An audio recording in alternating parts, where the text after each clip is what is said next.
যখন বিএনপির কার্যালয়ে তালা দিয়েছিল আওয়ামী সরকার, গণ অধিকার পরিষদ পুলিশের ব্যারিকেড ভেঙে ওই তালা মুক্ত করেছিল গণ অধিকার পরিষদ। আগামীর বাংলাদেশ গণ অধিকারের বাংলাদেশ, আগামীর বাংলাদেশ যুব অধিকারের বাংলাদেশ।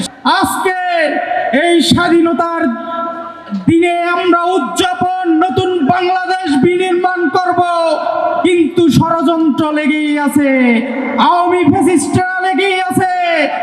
যেই বিপিনুর মৃত্যু উপত্যকায় দাঁড়িয়ে মুক্তির স্লোগান দিয়েছিল, তাকে নিয়ে ষড়যন্ত্র করছে আজকে একদল। তারা জানে না যেই মুহূর্তে তারা ফেসবুকে লিখতে ভয় পেত, তখন আমরা বাংলাদেশ ছাত্র অধিকার পরিষদ রাজু ভাস্কর্যের স্লোগান দিত। যখন তারা ভয় পেত দাঁড়াতে, তখন গণ অধিকার পরিষদ রাজপথে বুক পেতে স্লোগান দিত, রক্ত চক্ষুর ভয় পেত না। আজকে তারা প্রোপাগান্ডা ছড়াচ্ছে। তাদের বলে দিতে চাই, যখন বিএনপির কার্যালয়ে তালা দিয়েছিল আওয়ামী সরকার, গণ অধিকার পরিষদ পুলিশের ব্যারিকেড ভেঙে ওই তালা মুক্ত করেছিল গণ অধিকার পরিষদ। এই গণ অধিকার পরিষদের ইতিহাস তাদের শিখতে হবে।